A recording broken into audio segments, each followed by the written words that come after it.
El Compendio del Catecismo, con el Padre Antonio López.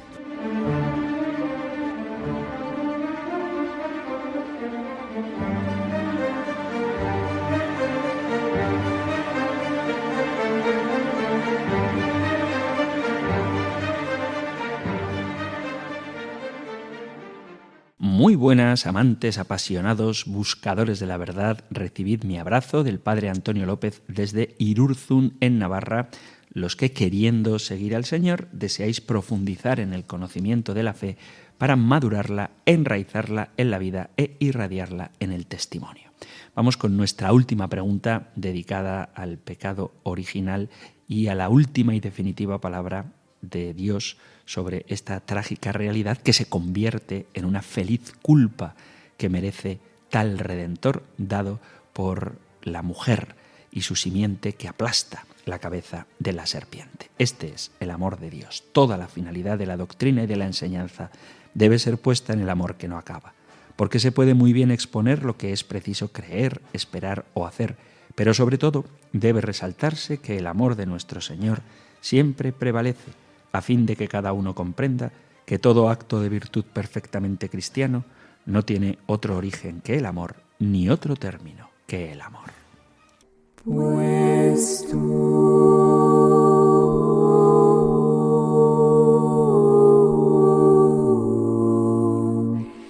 eres santo,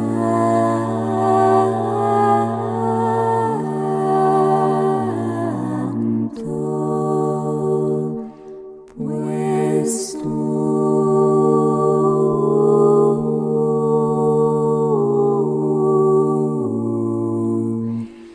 eres santo,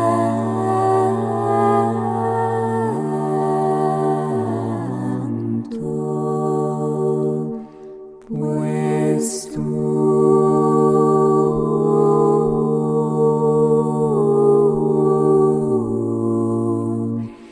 eres santo.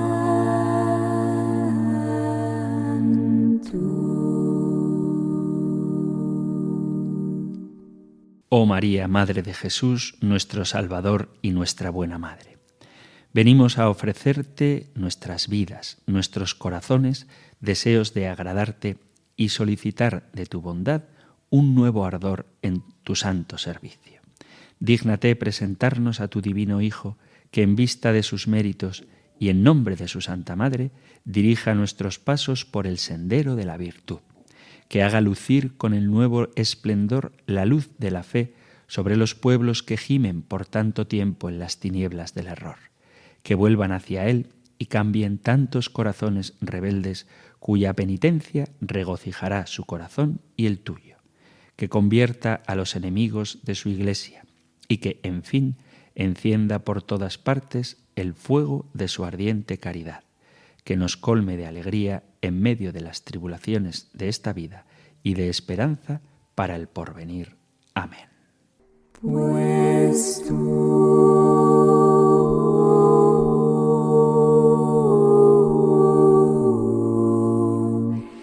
eres santo,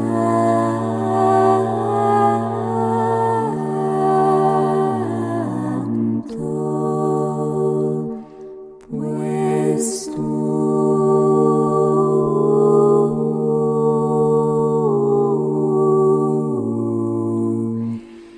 eres santo,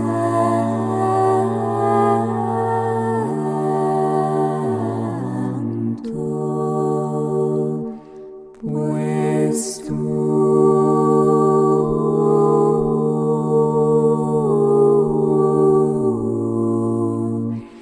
eres santo.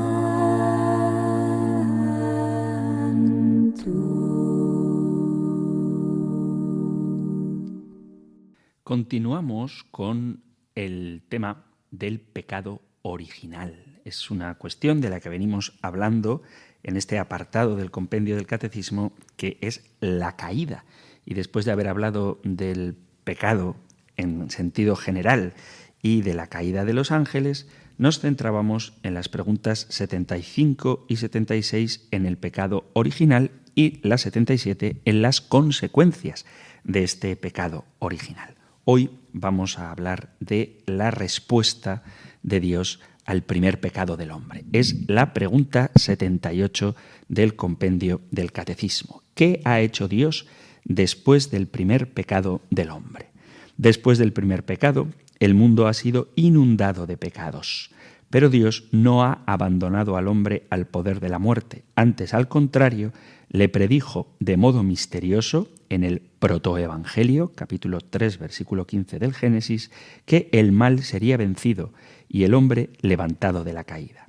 Se trata del primer anuncio del Mesías Redentor. Por ello, la caída será incluso llamada feliz culpa, porque ha merecido tal y tan grande Redentor, como dice la liturgia de la Vigilia Pascual en el precioso pregón. Vamos a recordar y a concretar y matizar un poco lo que hemos venido diciendo con respecto al pecado original. El cuerpo de Adán y Eva en la creación era fuerte y hermoso y su espíritu era capaz de gozar de Dios, de tal manera que disfrutaban de un perfecto dominio sobre la naturaleza entera, pero pecaron, y su pecado ha dañado a todos los hombres, pues a todos los hombres ha pasado la culpa con sus malas consecuencias. Este pecado se llama pecado hereditario porque no lo hemos cometido nosotros mismos, sino que lo hemos heredado de Adán. La culpa del pecado original se borra en el bautismo, pero sus consecuencias, o alguna de sus consecuencias, quedan también en los bautizados, la enfermedad y la muerte, la concupiscencia y muchos otros trabajos. Si fueran así las cosas, lo que ocurrió en el paraíso habría sido, desde luego, como decía un autor con cierta gracia, un fatal error gastronómico.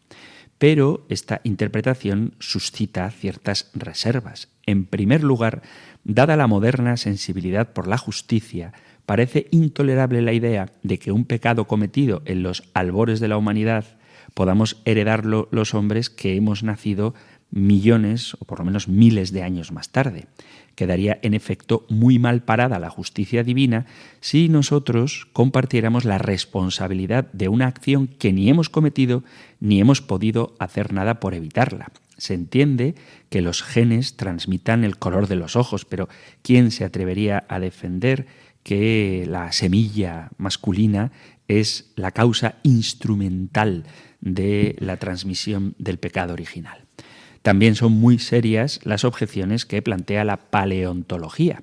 ¿En qué estadio de la evolución situaríamos a esa primera pareja que, según el catecismo antiguo, era fuerte, hermosa de espíritu, transparente y muy capaz? En el estadio de Homo sapiens, una de cuyas ramas sería el hombre de Neandertal, en el Homo erectus, al que pertenecen otros géneros humanos, el Homo habilis, reconstruido gracias a unos sedimentos relativamente recientemente descubiertos, o tal vez el Australopithecus. Es verdad que sobre gustos no hay nada escrito, pero cuando uno contempla las reconstrucciones existentes de todos esos antepasados remotos, cuesta admitir la afirmación del catecismo antiguo sobre su hermosura. Y en cuanto a su inteligencia, ¿qué podemos decir? Después de Darwin, parecería imposible defender que los primeros hombres eran más perfectos que los últimos. Y lo peor es que también resulta difícil hablar de una primera pareja porque previsiblemente la unidad biológica que evolucionó no era la de un individuo, sino una población. Sabéis que existe el debate entre la hipótesis monogenista y la hipótesis poligenista. Y esto plantea problemas al dogma del pecado original, porque si hubo más de una primera pareja, ¿cuál pecó? La mía, aquella a la que yo he pertenecido, pero si todos los hombres somos herederos de este pecado original, ¿qué hacemos? Por lo tanto, el evolucionismo y el poligenismo crean en los creyentes una situación de malestar y nos induce a elaborar explicaciones para poder hacer frente a esta cuestión. Sin embargo, hay que dejar claro que ya Pío XII en Humani Generis pedía a los científicos que investigaran, pero que después sometieran los resultados de su investigación a la Iglesia para decidir si la evolución había tenido lugar y hasta dónde había llegado esto. No se trata de negar los datos científicos, pero sí de dejar clara que la autonomía legítima de la cultura humana y especialmente de las ciencias está bien. Sin embargo, no hay que buscar en la Sagrada Escritura una explicación científica al origen del mundo, sino una explicación teológica al origen del hombre y también al origen del mal. Vamos pues a recordar lo que nos dice el Génesis. Hay que reconstruir los datos bíblicos sobre Adán y Eva que aparecen únicamente en los 3 primeros capítulos del Génesis. Es verdad que en algunos libros sapienciales del Antiguo Testamento y en algunos pasajes del Nuevo Testamento se habla de este relato, pero no aportan nada nuevo. Para interpretar correctamente un texto de la Sagrada Escritura, como sabéis, hay que identificar a qué género literario pertenece.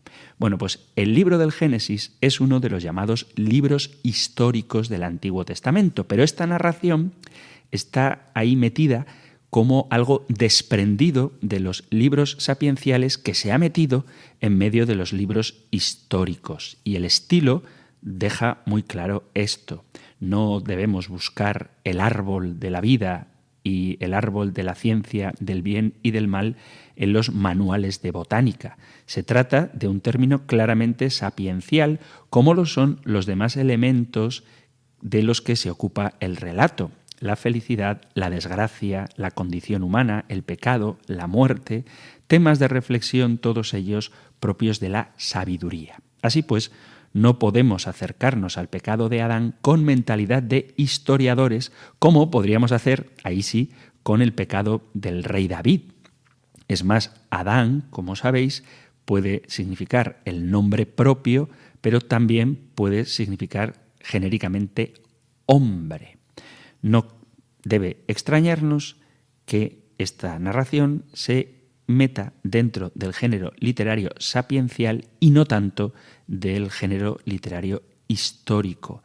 Y por lo tanto, este pasaje no trata de hablar de la evolución de las especies, ni del monogenismo, ni del poligenismo. No tiene sentido esperar que los autores bíblicos respondan a problemas de nuestra época, como por ejemplo el del origen de la humanidad, que era una cuestión que ni siquiera se planteaban. Lo que sí debemos buscar son las respuestas que daban a problemas comunes entre ellos y también entre nosotros, porque así, en vez de acentuar los aspectos anacrónicos de la Sagrada Escritura, captaremos su eterna novedad. Pues bien, el autor del Génesis se plantea un tema clásico de la literatura sapiencial que además es de mucha actualidad. ¿Por qué hay mal en el mundo? ¿De dónde sale toda esta maldad? Y el Génesis da una respuesta que contrasta muy fuertemente con las respuestas que ofrecen las religiones circundantes. Algunas de esas religiones daban por supuesto que si Dios es el creador de todo, tuvo que haber hecho también el mal. Otros, para salvaguardar la bondad de Dios, se ven obligados a suponer que al lado de Dios habría una especie de antidios que creó el mal. Sin embargo, la Sagrada Escritura nos da una respuesta totalmente novedosa. Así que ante esta disyuntiva aparentemente irresoluble, y es que o hay un solo Dios que lo ha creado todo, el bien y el mal, o un Dios que ha creado el bien, pero entonces tiene que existir otro principio originario para el mal, el autor de la Sagrada Escritura rechaza ambas explicaciones. El mal no lo ha creado Dios, pero tampoco procede de un antidios, sino que el mismo hombre lo ha introducido en el mundo al abusar de la libertad que Dios le dio. Lo que ocurre es que el autor bíblico pertenece a una cultura narrativa y no se expresa con estos términos abstractos. Igual que Jesús enseñaba mediante parábolas, el autor del Génesis transmitirá su mensaje mediante una narración. Esa narración es el relato de la creación del mundo en 7 días. Para afirmar que existe un principio único, dice que Dios creó todo, incluso el sol y la luna, que en otros pueblos eran considerados como divinidades. Y para dejar claro que a pesar de haber creado todo, no creó el mal, cada día de la creación concluye con un estribillo famoso, y es: Vio Dios lo que había hecho y era bueno. En cambio, más adelante se dirá, capítulo 6, versículo 12 del Génesis, que Dios miró la tierra y he aquí que estaba toda viciada. Para explicar el tránsito de una situación a otra, se intercala entre ambas el relato del pecado de Adán y Eva. No es una crónica histórica del pasado, sino una reconstrucción, un relato etiológico, se dice, de lo que al principio tuvo que suceder. Evidentemente, cuando se analiza con detenimiento la solución propuesta, vemos que está más claro lo que niega. El mal no lo ha creado Dios, pero tampoco un segundo principio distinto de Dios. Entonces, es más lo que niega que lo que afirma, que el mal lo ha creado el hombre abusando de su libertad. Porque cabría preguntarse, ¿y por qué el hombre abusó de su libertad si fue creado por Dios? Entonces se recurre a Satanás, que sería el ángel caído, y que traslada la pregunta hacia un tiempo todavía anterior. ¿Por qué pecaron los ángeles si habían sido creados buenos por Dios? Aquí os remito a la pregunta 74 del compendio del Catecismo. Ya San Agustín se hacía esta pregunta: ¿quién depositó esto en mí y sembró en mi alma esta semilla de amargura, siendo hechura exclusiva de mi dulcísimo Dios? Si el diablo es el autor, ¿de dónde procede el diablo? Y si éste se convirtió de ángel bueno en diablo por su mala voluntad, ¿de dónde le viene a él la mala voluntad por la que es diablo, siendo todo él hechura de un creador bonísimo? De modo que el autor bíblico deja en el misterio el origen absoluto, el origen metafísico del mal. La Sagrada Escritura hablará del misterio de iniquidad en la segunda carta a Tesalonicenses, pero no deja en el misterio absoluto el origen del mal concreto. Este había sido introducido por los hombres del pasado a través de una misteriosa solidaridad. Notemos que el autor bíblico nos acaba de dar una lección del hacer teológico. La obligación de la teología es reflexionar sobre la experiencia humana para darle una interpretación desde la fe. Solo así se evitará aquella acusación que definía irónicamente al teólogo como un hombre que da respuestas absolutamente precisas y claras a preguntas que nadie se había hecho. Reflexionar sobre nuestra situación de hoy para descubrir en ella las huellas del pecado original es algo necesario. Todos sabemos que el hombre, cuando examina su corazón, comprueba su inclinación al mal y se siente anegado por muchos males que no pueden tener su origen en su santo Creador. La presentación tradicional descendía de la causa al efecto. Se suponía conocido lo que ocurrió en el paraíso, la transgresión del Edén, y se la presenta como la consecuencia que aquello tuvo para nuestro presente, la pérdida de la gracia y de otros dones. Nosotros, en cambio, tenemos que partir de los efectos, la situación de la miseria moral en que vivimos, que es lo que tenemos experiencia de ello, y ascenderemos en busca de la causa. Cuando nosotros nacemos, hay otros que han empezado ya a escribir nuestra biografía. No obstante, entenderíamos superficialmente la influencia de los pecados de ayer sobre los de hoy si pensáramos que se reduce simplemente a un condicionamiento que nos llega desde fuera. Y conste que eso ya es suficientemente grave. Cualquier valor podría llegar a sernos inaccesible si viviéramos en un ambiente donde no se ve ni se nota la influencia de lo que otros han vivido. Pero aquí se trata de algo más que eso. La misma naturaleza humana ha quedado dañada, de tal modo que a veces distinguimos nítidamente dónde está el bien, pero somos incapaces de caminar hacia él. Es la experiencia que relata San Pablo en el capítulo 7 de la carta a los romanos. De los santos padres fue San Agustín el gran doctor del pecado original. Igual que San Pablo, no tuvo nada más que reflexionar sobre su propia existencia. Vivió dividido, atraído por los más altos ideales morales y religiosos, pero también atado por la ambición y la sensualidad. Decía él, San Agustín: «Tus palabras, Señor, se habían pegado a mis entrañas y por todas partes me veía cercado por ti.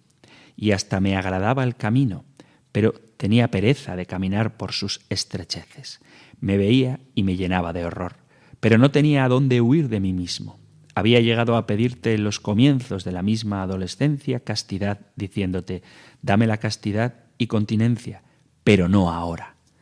Ya era el que quería y el que no quería. Yo era. Mas porque no quería plenamente ni plenamente no quería, por eso contendía conmigo y me destrozaba a mí mismo. Y por eso no era yo el que oraba, sino el pecado que habitaba en mí, como castigo de otro pecado más libre, por ser hijo de Adán. Podríamos expresar esta vivencia de San Pablo y San Agustín diciendo que nacemos con un corazón de piedra, como dice varias veces el profeta Ezequiel. Pues bien, ese corazón de piedra es lo que la tradición de la Iglesia, a partir precisamente de San Agustín, llamó pecado original. Quizá pueda sorprender que llamemos pecado a algo que nos encontramos al nacer y es, por tanto, completamente ajeno a nuestra voluntad. Sin embargo, tiene en común cualquier otro pecado que, de hecho, supone una situación de desamor y, por tanto, de alejamiento de Dios y de los hermanos. Se distingue de los pecados personales en que Dios no nos puede pedir responsabilidades por él. Igual que la salvación de Cristo debe ser aceptada personalmente, el pecado de Adán debe ser ratificado por cada uno para ser objeto de responsabilidad. De hecho, muy pocos teólogos defienden hoy el limbo, cuya existencia se postuló en el pasado por creer que los niños que mueren antes de que el bautismo les perdone el pecado original no podrían ir al cielo. Conviene aclarar que el pecado original y los pecados personales no se dicen que sean pecados en sentido unívoco, sino en sentido análogo. Cuando hablamos de pecado original, no queremos sugerir que se nos imputa el pecado cometido por Adán, su culpa personal, porque esa no puede transmitirse, sino que nos afectan las consecuencias de su pecado. Esto que estamos diciendo es perfectamente compatible con los datos de la ciencia. Al Papa Pío XII le preocupaba la posibilidad del poligenismo porque si no descendemos todos los hombres de una sola pareja que hubiera pecado, no veía cómo pudo propagarse a todos el pecado original. Sin embargo, si la redención ha podido extenderse a todos los hombres sin que ni uno solo descienda físicamente de Jesucristo nuestro Redentor, no existen razones para pensar que la tendencia al mal solo podría transmitirse mediante la generación física. Se trata de una misteriosa solidaridad en el mal propagada a través de no sabemos muy bien qué. Por eso os recuerdo cómo termina la pregunta 76 del compendio. Esta transmisión del pecado original es un misterio que no podemos comprender plenamente. El relato del paraíso fue construido a partir del mismo molde que el relato de la alianza. En ambos casos, Dios introduce a los hombres en un lugar llamado a ser maravilloso, puede ser el jardín del Edén o la tierra prometida, y les hace saber que existe una condición única para que la felicidad que les espera se haga realidad. Cumplir los mandamientos de Dios, bien sea el precepto de no comer del árbol de la ciencia del bien y del mal, bien sean los preceptos dados a través de Moisés. En ambos casos hay que decir que la desobediencia de los hombres frustró los planes de Dios y trajo la desgracia. El paralelo termina con la expulsión de la tierra, en un caso la expulsión del Edén, en otro caso la deportación a Babilonia. De hecho, el magisterio de la Iglesia nunca ha definido si el hombre dispuso alguna vez de los bienes que relacionamos con el paraíso y los perdió después por causa del pecado, o únicamente estaba en marcha un proceso que habría llevado a su adquisición si no hubiera quedado interrumpido por el pecado. San Ireneo, por ejemplo, sostenía que la perfección de Adán era infantil, inmadura, como la de un niño que todavía no posee lo que está llamado a ser. Podríamos comparar lo que pasó a la humanidad con lo que le ocurriría a un niño que no poseyera al nacer unos dotes intelectuales realmente excepcionales, pero que antes de desarrollarlos, un accidente le dejara parcialmente herido en sus capacidades intelectuales. Es de suponer que cuando llegue a la edad madura, ese hombre estará más desarrollado intelectualmente que antes del accidente, pero ya no llegaría a ser el genio que estaba llamado a ser. Esto no contradice la Escritura, porque lo que se dice sobre el estado de justicia original no procede tanto de la Sagrada Escritura, sino de ciertos escritos apócrifos del judaísmo, especialmente uno llamado Vida de Adán y Eva. En este libro se indica que tras el pecado, Dios infirió a Adán 70 calamidades desconocidas anteriormente que van desde el dolor de ojos hasta la muerte. Es verdad, eso sí, que San Pablo afirma que la muerte entró en el mundo por el pecado de Adán, pero en otros pasajes también de la carta a los romanos se ve que la muerte es para el hombre el alejamiento de Dios. Dicho todo esto, que es un poco recordar lo que hemos venido hablando, hay que subrayar que con toda la gravedad y las terribles consecuencias del pecado original, el pecado, no tiene la última palabra. Lo que queremos subrayar es que el mensaje del pecado original se puede resumir diciendo que en el mundo y en nuestro corazón hay una mayor cantidad de mal de la que podríamos esperar atendiendo simplemente a la mala voluntad de los hombres. En consecuencia, el mundo y el hombre, abandonados a sus propias fuerzas, serían incapaces de salvación. Se trata entonces de una empresa imposible. Pero, gracias a Dios, y nunca mejor dicho, el pecado no tiene la última palabra. Después de una famosa comparación sobre las consecuencias que tiene para la humanidad la solidaridad con Adán y la solidaridad con Jesucristo, San Pablo concluye diciendo que donde abundó el pecado, sobreabundó la gracia. Por eso, la reflexión sobre el pecado original exige necesariamente ir hacia las acciones salvíficas de Dios. Entonces, Biblia en mano, ¿qué es lo que pasó?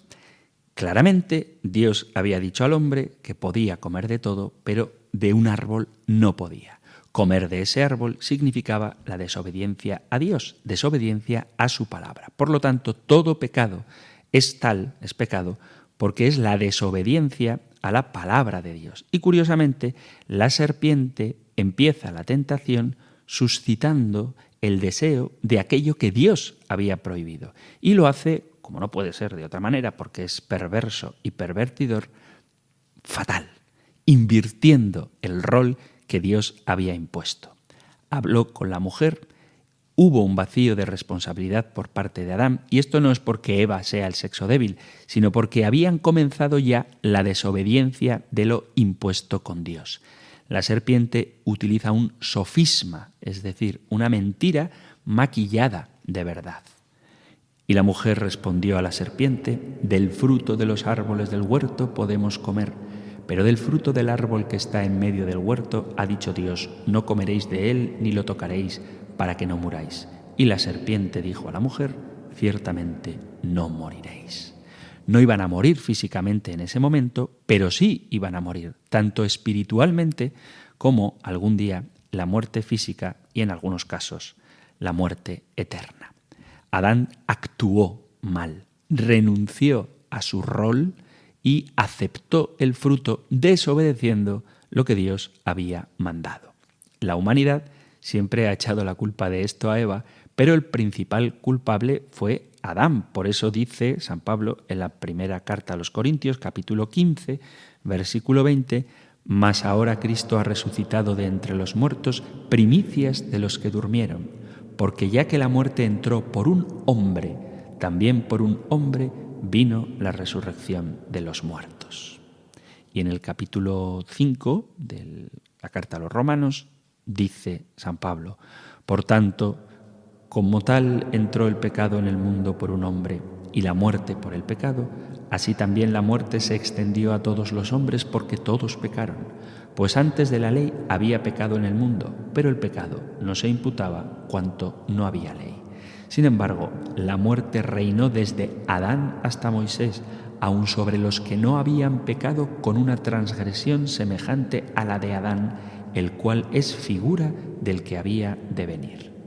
Por lo tanto, ya comenzó antes la desobediencia, y también la mujer obró mal porque escuchó la voz de la serpiente pasando por encima de lo que Dios había mandado. Ella, igual que Adán, quiso ser como Dios, sin Dios y no según Dios, y ella incitó a su marido a hacer lo malo. Nuestros primeros padres, seducidos por la sutileza y la tentación de Satanás, pecaron al comer del fruto prohibido. Dios, según su sabio y santo consejo, quiso permitirles este pecado, proponiéndose ordenarlo para su propia gloria. La desobediencia es motivada por el orgullo, el hedonismo, la búsqueda del yo y el placer del yo. Nosotros, nuestra naturaleza, nuestra carne, está impregnada con lo mismo que estaba impregnado Adán y Eva, y ahora además también con el pecado. La desobediencia a Dios es el pecado, nos convierte en injustos y Adán, como cabeza de la humanidad, representando a toda la humanidad, con su acción hizo que entrara el pecado y la muerte. Dice el Génesis: entonces se les abrieron los ojos y conocieron que estaban desnudos y cosieron hojas de higuera y se hicieron delantales. Esta desobediencia trajo la enfermedad, la muerte, la ausencia de paz. Una vez más, Romanos capítulo 5, versículo 12, tal como el pecado entró en el mundo por un hombre y la muerte por el pecado, así también la muerte se extendió a todos los hombres porque todos pecaron. Pues antes de la ley había pecado en el mundo, pero el pecado no se imputaba cuanto no hay ley. Porque la humanidad, el hombre, Adán y Eva, desobedece la ley de Dios. Y esto es para todos. Por este pecado cayeron de su rectitud original y de su comunión con Dios, y de esta manera quedaron muertos en el pecado y heridos en las facultades de su alma y de su cuerpo. Siendo ellos la raíz de toda la humanidad, la culpa de este pecado fue imputada y la misma muerte en el pecado y la naturaleza fueron transmitidas a toda la posteridad que desciende de ellos. La actitud de Adán ante Dios que le llama es el miedo. Y oyeron al Señor Dios que paseaba en el huerto al fresco del día, y el hombre y su mujer se escondieron de la presencia del Señor Dios entre los árboles del huerto. Y el Señor Dios llamó al hombre y le dijo: ¿dónde estás? Y él respondió: te oí en el huerto y tuve miedo porque estaba desnudo y me escondí. Entonces el hombre huye de Dios y trata de escabullirse de la responsabilidad y de la culpa. Te oí en el huerto y tuve miedo porque estaba desnudo y me escondí. Y Dios le dijo: ¿quién te ha dicho que estabas desnudo? ¿Has comido del árbol del cual te prohibí comer? Y el hombre respondió: la mujer que tú me diste por compañera me dio del árbol y yo comí. Y Eva hace exactamente lo mismo. Entonces el Señor dijo a la mujer: ¿qué es eso que has hecho? Y la mujer respondió: la serpiente me engañó y comí. Esto suele pasar en un corazón que sabe que ha hecho mal, pero que no está arrepentido, es decir, echarle la culpa a otro. En ese momento el ser humano no tiene esperanza, no sabe dónde encontrar la esperanza, por eso no se arrepiente. Y eso pasa cuando no conocen a quién realmente puede dar el perdón. Fue tan gorda la caída que ellos mismos saben que por sí mismos no tienen remedio. Y lo peor es esto: expulsó pues al hombre, y al oriente del huerto del Edén puso querubines y una espada encendida que giraba en todas direcciones para guardar el camino del árbol de la vida. Lo peor fue que la desobediencia del hombre le llevó a romper la comunión con Dios. No tanto la muerte, sino una consecuencia de esa ruptura con Dios, que es la muerte, es menor que el hecho de que el hombre ya no esté en comunión con Dios. Dirá San Pablo en el capítulo 3 de la carta a los Romanos: ¿entonces qué? ¿Somos nosotros mejores que ellos? De ninguna manera, porque ya hemos denunciado que tanto judíos como griegos están todos bajo pecado. Como está escrito: no hay justo, ni aun uno, no hay quien entienda, no hay quien busque a Dios. Todos se han desvanecido. A una se hicieron inútiles, no hay quien haga lo bueno, no hay ni siquiera uno. Sepulcros abiertos en su garganta, engañan de continuo con su lengua, veneno de serpiente hay bajo sus labios.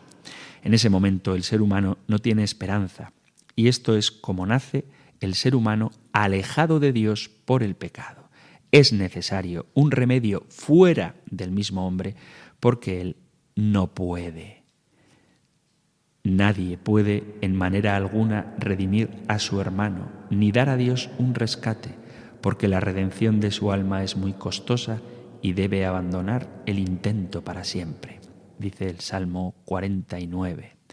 De este pecado original, nosotros salimos impedidos, inhabilitados para la comunión con Dios, y de él proceden todas las demás transgresiones. ¡Qué horror, qué drama! Pero ¿acaba esto así?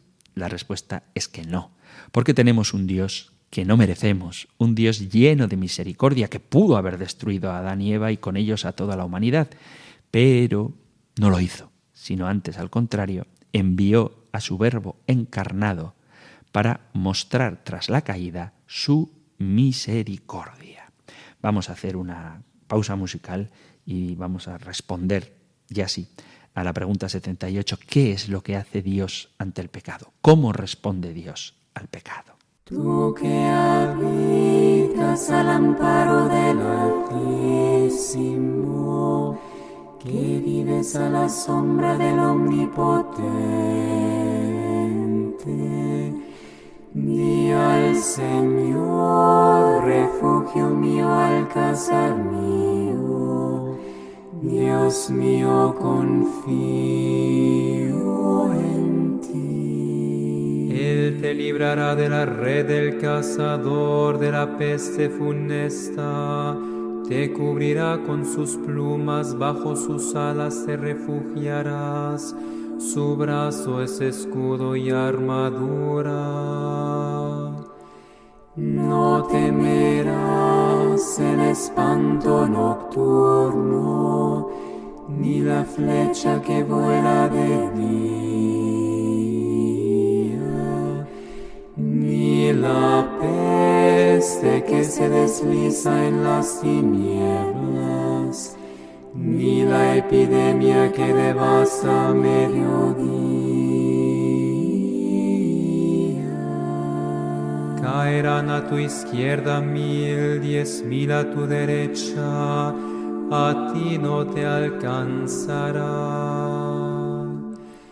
Tan solo abre tus ojos y verás la paga de los malvados, porque hiciste del Señor tu refugio, tomaste al Altísimo por defensa. No se te acercará la desgracia, ni la plaga llegará hasta tu tienda, porque a sus ángeles ha dado órdenes para que te guarden en tus caminos. Te llevarán en sus palmas, para que tu pie no tropiece en la piedra. Caminarás sobre áspides y víboras, pisotearás leones y dragones. Se puso junto a mí, lo libraré, lo protegeré porque conoce mi nombre. Me invocará y lo escucharé. Con él estaré en la tribulación, lo defenderé, lo glorificaré, lo saciaré de largos días y le haré ver mi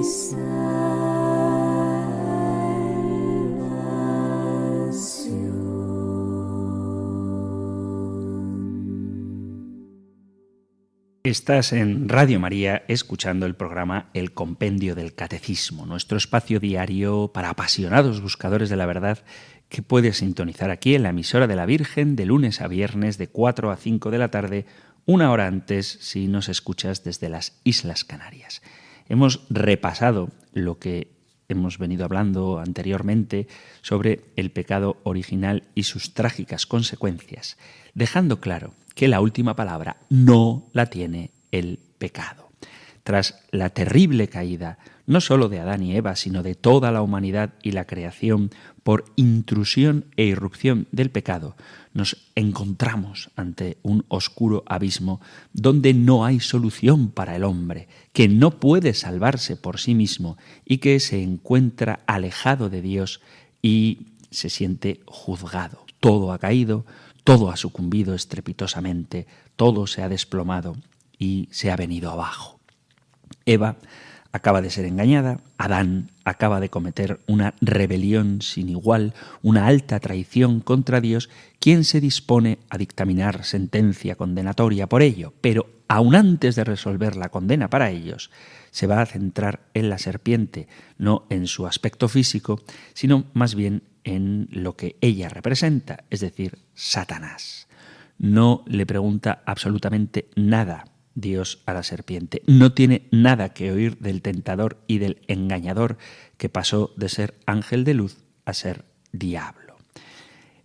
Dios dice, capítulo 3, versículo 15 del Génesis: yo pondré enemistad, hostilidad, aversión, rivalidad entre ti, Satanás, y la mujer, entre tu simiente, semilla, descendencia, esto es, la humanidad caída que anda tras él, los incrédulos, y su simiente, concretamente el hijo de la mujer, así como los que están unidos a él por la fe y por el bautismo.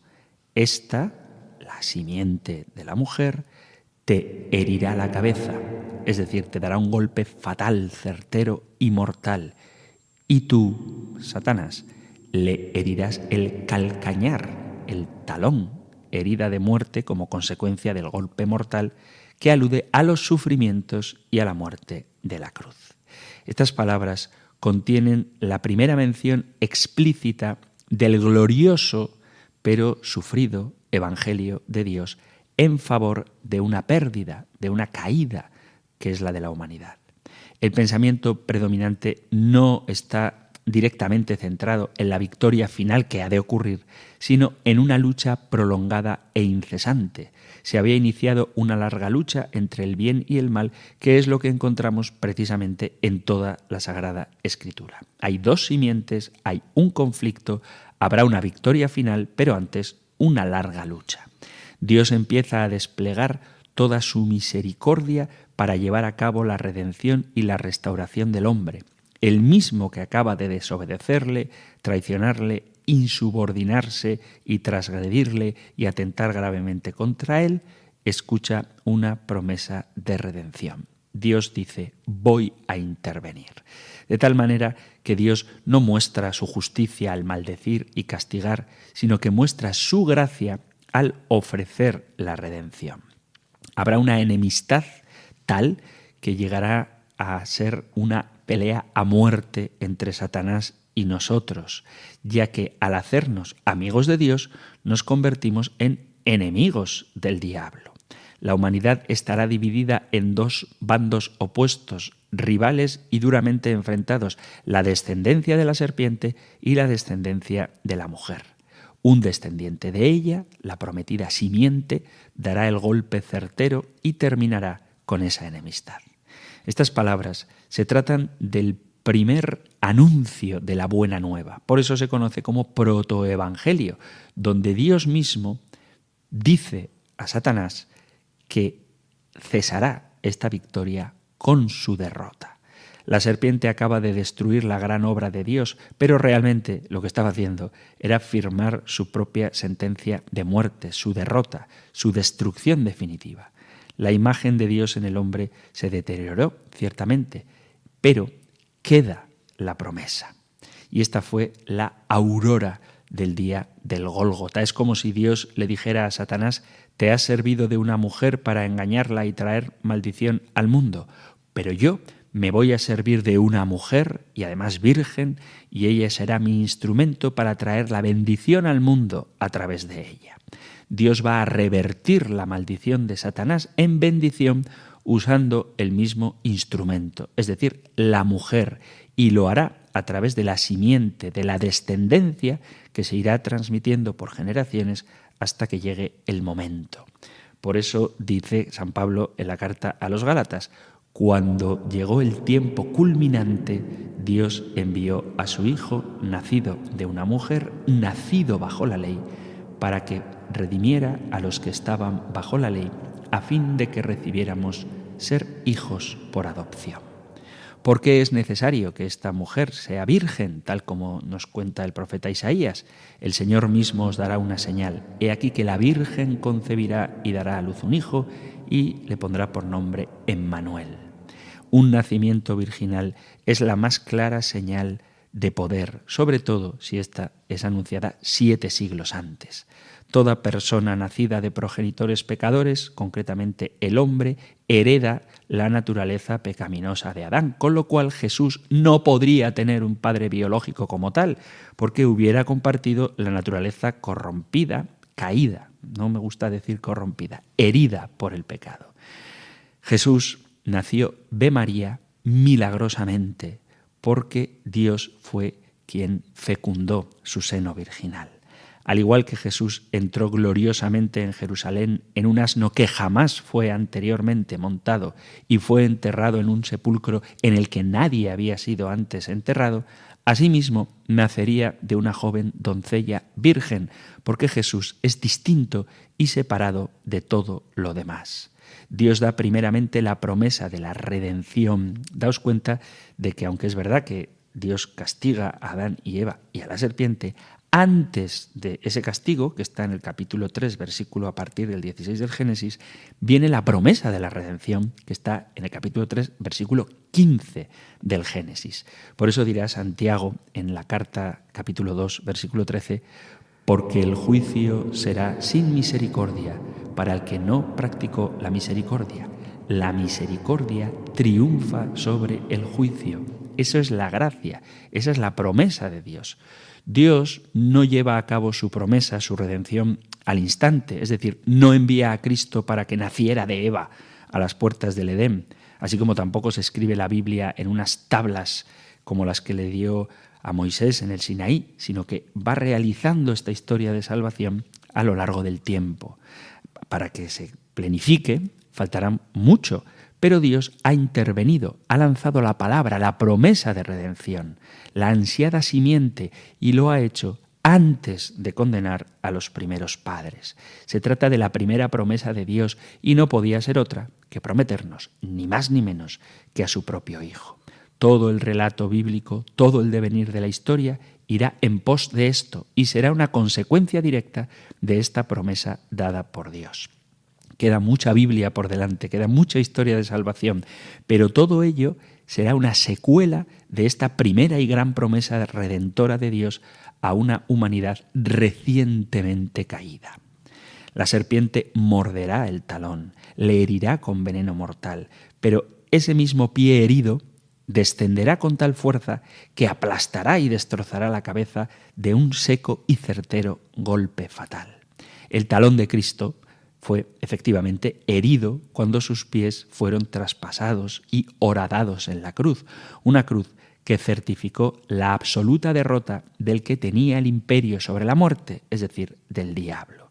La suprema y gran ironía del Gólgota consiste en que la supuesta y aparente victoria de Satanás fue en realidad su gran derrota. Cristo, el Hijo de Dios, desciende con ayuda de una cruz, es envuelto en un lino blanco junto con especias para poder ser posteriormente enterrado en un sepulcro. Satanás le hiere, pero en su muerte hizo morir a la muerte. Por medio de los fariseos, de los líderes romanos, de Pilato, de Caifás, de Judas, el enemigo malo trata de herir el calcañar de la simiente, pero todo era parte del eterno plan de Dios, de su gran promesa. Jesús venció precisamente en su muerte y su victoria es nuestra victoria y nuestra esperanza. Dice Isaías 53. Con todo eso, Yahvé quiso quebrantarlo, sujetándole a padecimiento. Cuando haya puesto su vida en expiación por el pecado, verá linaje, vivirá por largos días y cumplirá la voluntad de Yahvé, con su mano prosperará. El herido talón de nuestro Señor es nuestro deleite y nuestro gozo. Por eso Él fue perseguido desde antes de nacer e inmediatamente después de su nacimiento. Incluso Pedro mismo tratará de evitar que vaya a la cruz. Aún los sufrimientos de Cristo continúan en las aflicciones, padecimientos y persecuciones de su pueblo, de su iglesia, que somos el cuerpo de Cristo. Su caminar aquí y ahora es rechazado y perseguido por la simiente de la serpiente. Pero ahora me gozo con lo que padezco por vosotros y cumplo en mi carne lo que falta a las aflicciones de Cristo por su cuerpo, que es la Iglesia, dice San Pablo en la carta a los Colosenses. Vosotros, dirá Jesús, sois de vuestro padre el diablo, y los deseos de vuestro padre queréis hacer.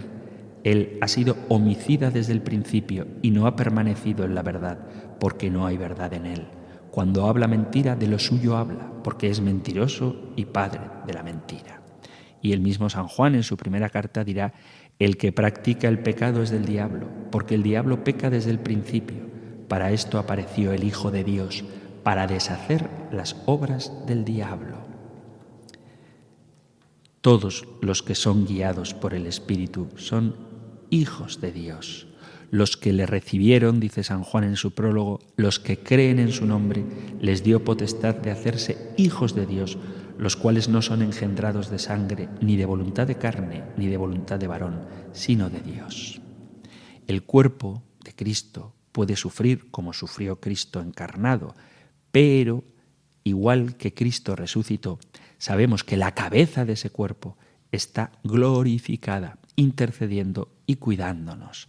El apóstol San Pablo termina su carta a los romanos enfatizando las verdades implícitas del Evangelio y de la despedida final y los saludos finales hace una exhortación para que seamos sabios para el bien e ingenuos para el mal.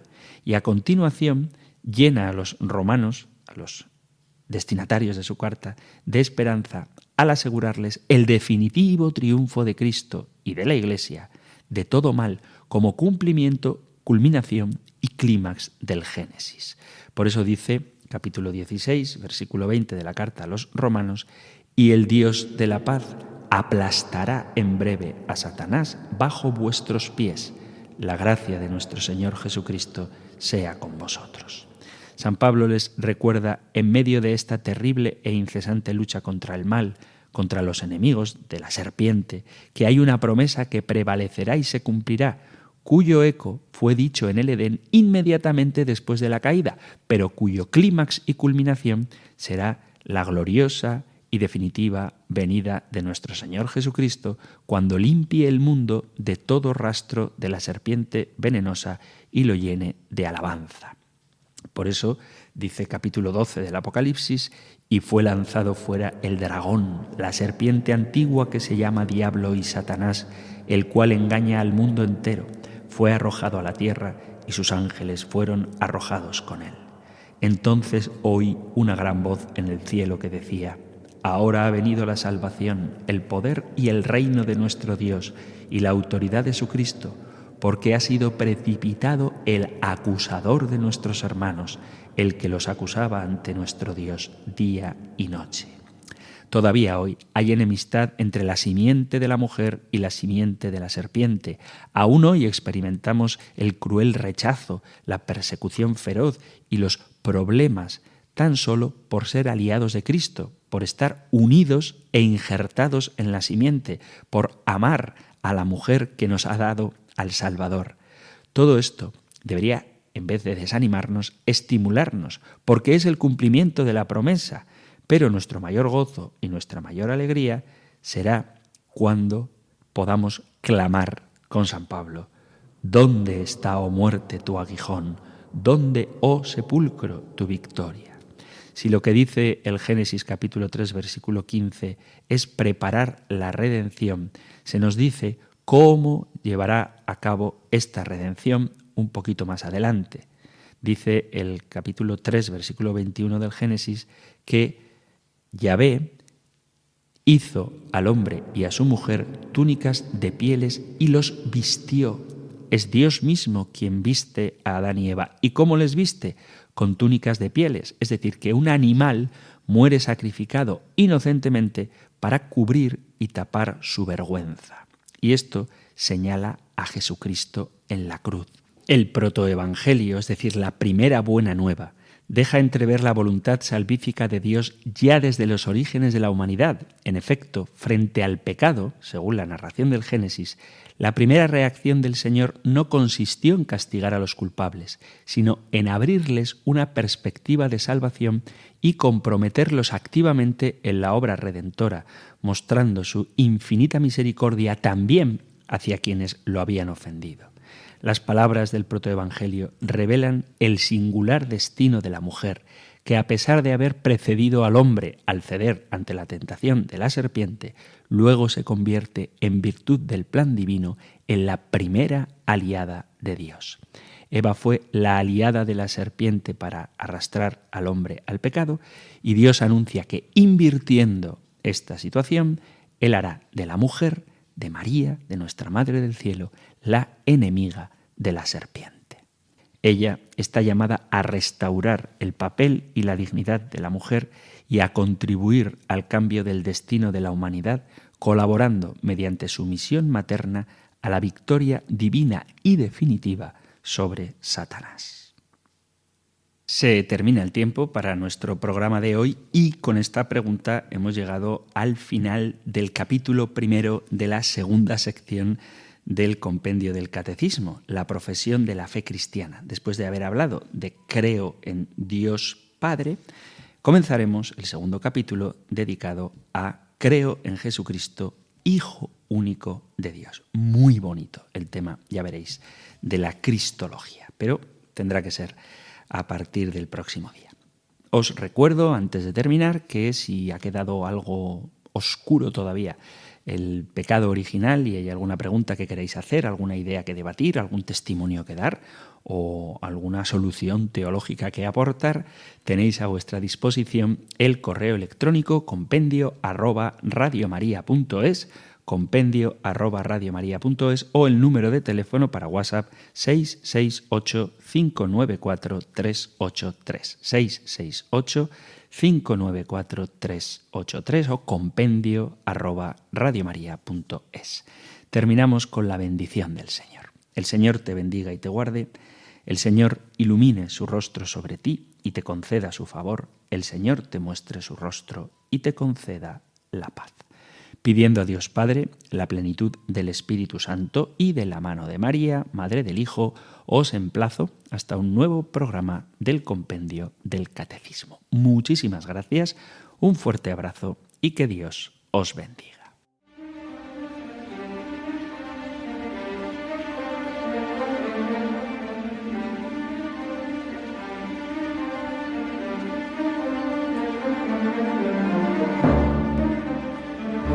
El Compendio del Catecismo con el Padre Antonio López.